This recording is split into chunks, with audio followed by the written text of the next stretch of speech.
Paldies, Edgar.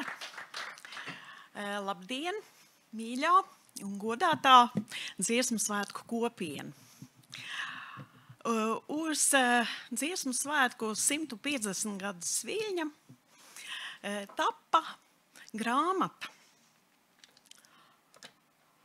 Grāmata, kas veltīta latviešu mūzikai, dziesmu svētku repertuāram cauri laikiem.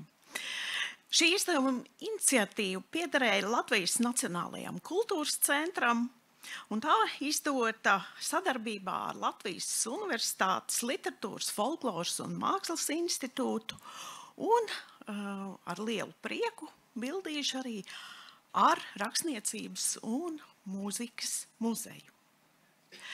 Kolektīvās monogrāfijas dziesmu svētkiem 150 vēsture, versijas. Uzmanības centrā, metaforiski sakot, ir dziesma. Tātad repertuārs, svētku muzikālā sadaļa. Mūzikas vēsturiskās norises un artefakti tajā skatīti saistībā ar kultūras un ideju kontekstu, vērtējot ārpusmuzikālu faktoru ietekmi uz skaņu pasauli. Nezinu, vai jūs redzat satura daļu, minēšu tikai to, ka izdevumā apkopoti pētījumi par dziesmu svētku tapšanas avotiem, tautas dziesmu nozīmi dziesmu svētkos, tiek izsekots kordiriģēšanas tendencēm, mēģinot apzināt, kā dažādi politiskie režīmi ietekmējuši mūzikas izvēli, stilistiku, žanriskumu. Analizēti dziesmu svētki klaidām, trimdām, kā arī simfoniskā, vokāla simfoniskā un pūtēju mūzika. Taču arī šajos mūzikai veltītajos pētījumos skaidri iezīmējās dažādu Latvijas kopienu aprises, to attiecības ar skaņu pasauli, kur mūzika parādās kā noteiktu kopienu izteikšanās un identitātes apliecināšanas veids. Savā pētījumā par dziesmu svētku priekšvēsturi es uzsvēru agrāk mazāk akcentētu faktu un norišu nozīmi mūsu korkultūras veidošanās procesā. Jā, dziesmu svētkiem ir daudz avotu un neapšaubāmi. Viens no svētku pamatiem ir tautas etniskā kultūra. Tomēr dziesmu svētki ir arī pārnacionāli, kā jau mēs to dzirdējām iepriekšējos priekšlasījumos. Un dziesmu svētki ir ne tikai vakar Eiropā radītās dziesmu svētku tradīcijas pārtvērums, Eiropas skaņu mākslas sasniegumu radoša apguve, daudzbalsīgas dziedāšanas iemaņu izkopšana Rietuma Eiropas tradīcijās. Kā svarīgs elements svētkos iejaušas vispār cilvēciskās, jeb kristīgās pasaules vērtības, tāpēc līdzās laicīgajiem koncertiem svarīgi ir garīgās mūzikas atskaņojumi, tā apliecinot piederību Eiropas kristīgajai civilizācijai. Līdzās vakara Eiropas repertuāram dziesmu svētkos jau to pirmsākumos tika liktas latviešu tautas dziesmu apdares un itin drīz arī latviešu oriģinālu mūziku. Ar to tad vajadzēja parādīt līdzvērtību citām kultūra tautām, runājot tām saprotamā valodā, vienlaikus manifestējot etnisko īpašību kopumu. Tomēr jāatceras, ka jau koru kustības pirmsākumos liela nozīme bijusi kristīgajai kulta mūzikai, kas ienāca Latvijā sākot jau ar 13. gadsimtu. Koncentrējoties klosteros, arī klosteru skolās, un tāpat kā daudzās zemēs ap Baltijas jūru, jau 13. gadsimtā arī Rīgā darbojās mācītu dziedātāju kapela. Kopš reformācijas 16. gadsimtā īpaši lielu nozīmi Latvijā ieguva protestantiskās dziesmu grāmatas, ar kurām luteriskajā draudzē, kā latviešiem jaunā kopienas formā, ienāca savs specifisks mūzikas repertuārs. 1587. gadā iznāca pirmais luterāņu korāļu dziesmu krājums latviešu valodā, Kurzemes un Vidzemes draudzēm paredzētā dziesmu grāmatā Nevācu psalmi, jeb garīgas dziesmas, kas tiek dziedātas Kurzemes hercogistē un Zemgalē Livonijā, kas izdota Kēnigsbergā. Tāpat iznāca 1615. gadā Rīgas latviešu dziesmu grāmata, kā tur tiek rakstīts, Vidzemes zemnieku valodā. Muzikālās daļas pamatu tajās veido aizguvumi no universālā reformācijas dziesmu klāsta, kā arī atsevišķas vietējo autoru dziesmas. Krājumā publicēts arī pirmais daudzbalsības paraugs latviešu valodā. Šī ir tā diena. Relatīvi agri, jau 17. gadsimta pēdējā trešdaļā, dziesmu grāmatas līdz ar citu garīgo literatūru nonāca līdz sabiedrības zemākajiem slāņiem. Vēl 17. gadsimta nogalē latviešu grāmatas vairāk cirkulēja pilsētās, bet 18. gadsimtā tās būtiski jau aptvēra laukus. 18. gadsimtā jau bija nostiprinājies draudzēs visai plašs un stabils garīgo dziesmu melodiju kopums, turklāt galvenokārt mutvārdu tradīcijā, un to palīdzēja uzturēt ēģelnieki.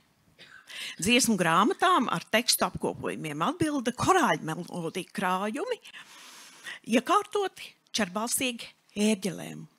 Šī dziesmu grāmatu izdošanas tradīcija turpinās līdz mūsdienām, bet 18. un 19. gadsimtā, protams, bija ne tikai oficiālas baznīcas akceptētas dziesmu grāmatas, bet tika izdot arī individuāli mācītāju veikumi, dažādu personību pienesums garīgās mūzikas jaunradē. Būtisku pagriezienu attieksmē pret dziedāšanu iezīmēja hernhūtiešu kustība, jo īpaši Vidzemē, kas līdz ar Čehijas reliģisko bēgļu draudzēm bija radis patvērumu un simpātijas sākotnēji Saksijā, kur grāfa Ludviga Nikolai von Zinzendorfa īpašumā tika izveidota vesela kolonija un draudžu centrs. 1729. gadā brāļu mācība ar misijas brāļu starpniecību sasniedza Vidzemi. Organizētas draudžu darbības pamatu Valmiermuižā lika Baltijas vāciete Magdalēna von Hallarte. Pēc viņas rīkojumiem tika uzbūvēts brāļu draudzes centrs Jērakalns. Te notika saiešanas latviešu zemniekiem un zemniecēm, mīlestības mielasti, brāļu draudzes kustības vadības sapulces. Šeit pulcējās arī latviešu kustības organizētāji un vadītāji. Bet 1738. gadā Valmiermuižā tika nodibināts skolotāju seminārs, kas sāka gatavot skolotājus zemnieku bērniem no viņu pašu apdāvinātāko jaunekļu vidus. Seminārā sevišķi liela uzmanība pievērsta dziedāšanai. Topošie skolotāji mācīti notīs, lai pēc tam varētu pareizi noturēt savu balsi. Jau 1742. un 43. gadā Vidzemes baznīcu vizitācija nonākusi pie secinājuma, ka zemnieku vokālā prasme uzlabojusies tik tālu, ka viņi spēja sagatavot pat daudzbalsīgus dziedājumus. Hernhūtiešu stundu plāni, kādi tika īstenot arī Jērakalnā, atspoguļo muzicēšanas ikdienas pamatus. Tajā ietilpti tā sauktā dziedāšanas stunda, respektīvi dziesmu dziedāšana, liturģija, dziedāšanas koris, respektīvi kordziedāšana, mūzikas mācību nodarbības skolā un citur, gan draudzē, skolā, gan mājas apstākļos. Pirmie latviešu brāļu draudžu pirmais krājums laists klajā 1739. gadā, un tam sako virkne citu apkopojumu. Iespiestu korāļgrāmatu ar notīm gan brāļu draudzes Vidzemē sāk lietot tikai kopš 19. gadsimta 30. gadiem. Vērtējot hernhūtiešu dziedāšanas tradīciju, latviešu dziesmu svētku kontekstā diezgan acīm redzama ir to savstarpējā saistība. Brāļu draugu vide ļāva veidoties tādām personībām kā komponists Jānis Cimze un skolotājs un mācītājs Juris Neikens, kurš bija izaudzis no henhūtiešiem. Dzīves otrajā pusē viņš gan no brāļu draudzēm distancējās. Tieši Neikens 1864. gadā noorganizēja Vicemes pirmo dziesmu dienu Dikļos. Tajā piedalījās kori no tagadējās Latvijas teritorijas – Straupes, Stalbes, Augstrozes, Limbažiem, Mazsalacas un Rūjienas, bet vēlāk mazāk svētki arī notika lielākoties tieši henhūtiešu darbības areālā. Eiropā tajā pašā laikā vērsās plašumā laicīgā un amatieru kurdziedāšana. Akapella kora tradīcija izkopta dziedāšanas biedrību un dziedāšanas akadēmiju darbībā. Līdzās liturģiskajai un baznīcas mūzikas izpildījumu praksei tieši koru biedrības kļuva par laicīgās daudzbalsīgās kurdziedāšanas šūpuli. Jau 19. gadsimta sākumā Elberfeldā, Vācijā, notika pirmie mūzikas svētki ar laicīgo koru piedalīšanos. Tajos dominēja līdertāfela tradīcija, kas uzņēma ļoti strauju attīstību Vācijā, Šveicē, Austrijā, Skandināvijas zemēs un arī Baltijas provincēs.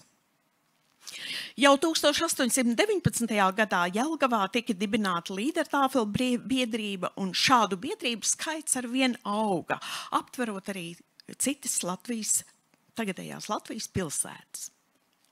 1836. gadā Rīgā notika Daugavas mūzikas svētki ar 90 mūziķu lielu orķestri, 310 dziedātājiem, kas bija iestudējuši Rietumeiropas komponistu lieldarbu uzvedumus un kormūziku.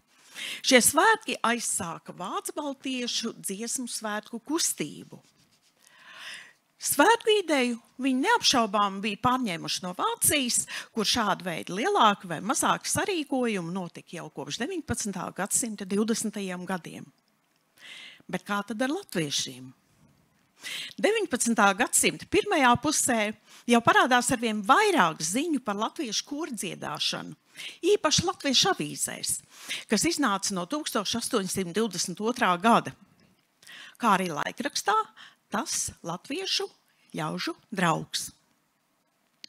Šie laikraksti dokumentē dziedāšanu, jaunu baznīcu iesvētīšanas reizēs, dokumentē muzicēšanu skolās un citviet, turklāt ne tikai Vidzemē, bet arī Kurzemē, Lietuvas pierobežā un citur. Šīs ziņas ļauj noprast, ka par dziedāšanas centriem kļūst skolas. Kā ziņo laikraksts Tas latviešu ļaužu draugs 1836. gadā, Kurzemē Cīravas novada skolā bērni no kādām 200 mājām ir sanākuši. Tur skolotājs ir Bergmanis, kurš studējis Vāczemes skolās un spējis bērnus pareizi mācīt. Citēju, lai viņi dieva vārdus, svētas dziesmas un citas svētas lietas labi saprot. Citāta beigas. Līdzīgi tā paša gada laikrakstos lasām par bērnu mācīšanu Krimuldā, Šeimas draudzē Lietuvā, netālu no Bauskas, Kroņvirtsavā, Allažu, Ropažu drauģu bērnu vidū, kur bērni pārklaušanāšanā dziedājuši 4-balsīgas dziesmas. Un kopš 40. gadiem šādu ziņu kļūst arvien vairāk. Lielu nozīme ap 19. gadsimta vidu ir iespējai publicēt mūzikas materiālus. Piemēram,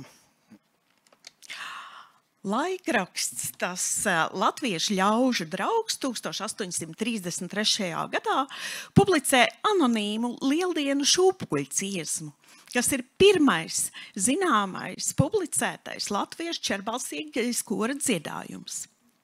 Tā atrodama līdz ar stāstu par to, kā Vīksnu muižā ļaudis uz lieldienu lustējās un jaunieši, kuri lieldienu šūpolēs šūpodamies, dziedājuši četrbalsīgu dziesmu.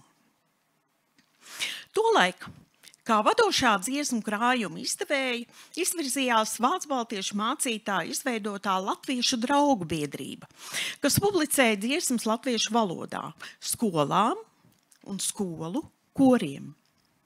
Pirmais šīs organizācijas izdevums bija jaukta, garīga un laicīga satura krājums, dziesmiņas latviešu bērniem un jaunekļiem skolā, mājā un laukā dziedamas, uz vienu un ar vairāk balsīm latviešu tautai gādātas no Latviešu draugu biedrības Rīgā 1845. gadā, ko bija sakopojis Pauls Emīls Šats. Krājumā izspiestas 57 dziesmas, no tām vairāk nekā 40 laicīgi satura. Vienbalsīgas, divbalsīgas, paralēlās tercās, sekstās veidotas dziesmas, 6 trīsbalsīgas dziesmas. Krājumā vēl nav nevienas latviešu tautas dziesmas, tekstus latviskojas Jānis Ruģēns, bet kopumā dziesmu autori ir 19. gadsimta pirmās puses vācu kora dziesmu, skolu, baznīcas dziesmu komponisti. Līdzīgi 1848. gadā iznāk arī Baldonas mācītāja Friedriha Šāga garīga satura dziesmu un korāļu krājums, kas ir arī pirmais muzikāli teorētiskais darbs latviešu valodā. Bet līdzās skolai un draudzēji par īpašu kopības formu kļūst biedrība. Arī laicīga biedrība, ne tikai bībeles biedrības, bet arī saviesīgās kora, teātra biedrības. Biedrību koros tālījoša loma dziedātprasmes attīstībā ir diknājusi mācītāja Karla Jūlija Veiriha krājumam dziesmu vainags mīļiem latviešu jaunekļiem un bērniem vīds par jauku prieku, kura pirmā daļa iznāca 1857. gadā Jelgavā un sekoja vairāki izdevumi jau pēc sastādītāja nāves. Vairums dziesmu ir jauktam korim, bet dažas arī čerbalsīgam vīru korim. 19. gadsimtā Veiriha krājumos atrodamās dziesmas veidoja koru galveno repertuāru. Un krājumā ietvertās mūzikas autoru vidū ir Friedrichs Zilhers, dažādu Vācijas apgabalu tautas dziesmu latviskojumu, Palestrīnas, Orlando di Lasso, Mihaela Pretoriusa, Georga Friedricha Hendeļa, Johana Adolfa Hasses, Mihaela Haidna, Wolfganga Amadeja Mozarta, Dmitrija Bortņanska, Johana Friedricha Reiharta un citu autoru kompozīcijas ar latviskotiem tekstiem.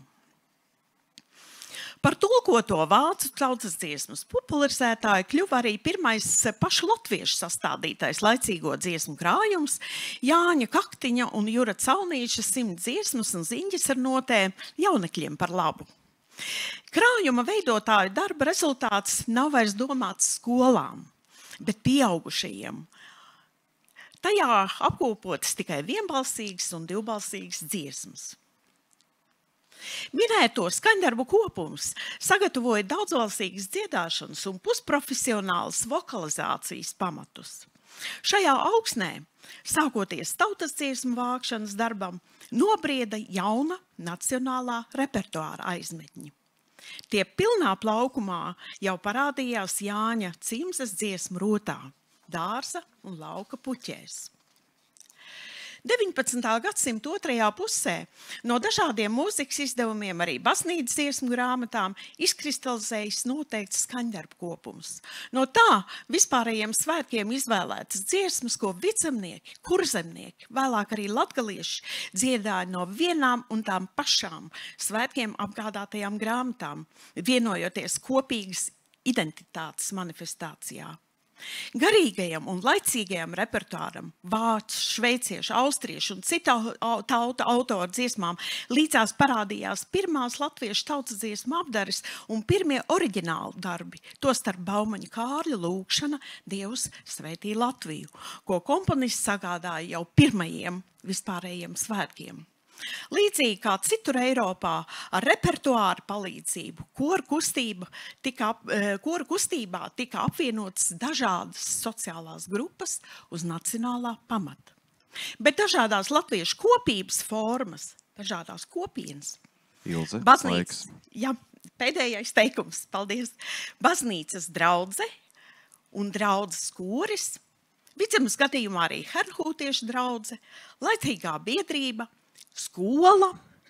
Ap savu repertuāru pulcināja noteiktas sabiedrības grupas, radīja pamatu kopienu integrācijai, veidoja augsni ne tikai koru kustībai, bet arī nācijas konsolidācijai kopumā.